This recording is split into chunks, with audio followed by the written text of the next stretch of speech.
Afghanistan team को एक बार फिर से इरफान पठान डिफेंड करते हुए नजर आए। इरफान पठान काफ़ी ज़्यादा पसंद करते हैं अफगानिस्तान की टीम को या अफगानिस्तान के खिलाड़ियों को। जो ट्राई नेशन सीरीज़ का फाइनल खेला गया ना, जिसमें पाकिस्तान ने अफगानिस्तान को 75 रनों से हरा दिया था। अब इरफान पठान सोशल मीडिया पर लिखते हैं कि भाई जो पुअर अंपायरिंग हुई है और लैक ऑफ डीआरएस की वजह से हम जो अफगानिस्तान की टीम है वो ये फाइनल मुकाबला हार गई है। तो क्या आप इरफान पठान की इस बात से एग्री करते हैं? तो मेरा तो सबसे पहले ये भाई आपसे सवाल है कि अफगानिस्तान की टीम 2-3-4 रनों से नहीं हारी। अफगानिस्तान की टीम 75 रनों से हारी है, जहां पे वो सिर्फ 142 रन चेस कर रहे हैं। पूरा इल्ज़ाम अंपायरिंग के ऊपर लगाना और आपको शायद ये शोभा नहीं देता है।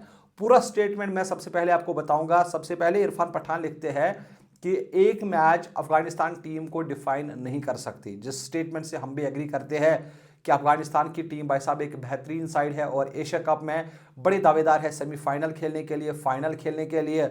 और वर्ल्ड क्रिकेट की भी अगर हम बात करें तो एक डेंजरस साइड है। अगर स्पिन डिपार्टमेंट को देखा जाए, सबसे खतरनाक गेंदबाजी अफगानिस्तान के पास है, जिनके पास राशिद खान है, मुजीब है, अल्लाह गजनफर है, नूर अहमद है, मोहम्मद नबी है। मतलब एक तगड़ी टीम है अफगानिस्तान।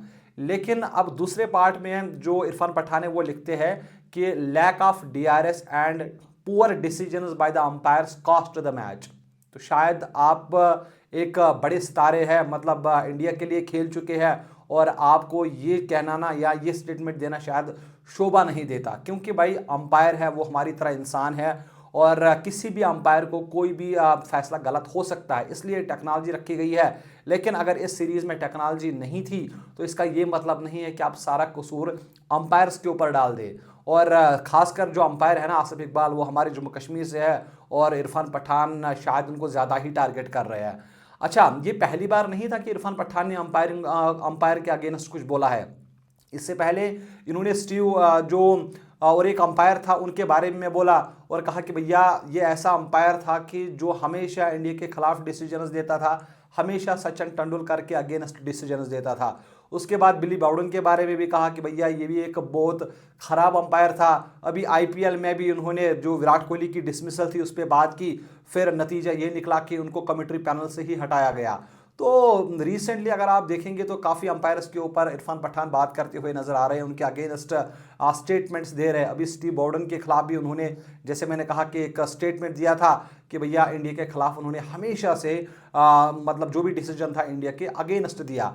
अब अफगानिस्तान और पाकिस्तान के खिलाफ ये मुकाबला था जहां पे सब कुछ ओके ओके चल रहा था। एक मुकाबला अफगानिस्तान पाकिस्तान को हरा भी चुकी थी और फाइनल मुकाबले में भी अगर मैं समझता हूं कि चलो मान भी लिया कि बैटिंग में एक दो फेवर पाकिस्तान को हुए, उसके बावजूद भी पाकिस्तान ने ज़्यादा स्कोर खड़ा नहीं किया था, सिर्फ 141 था।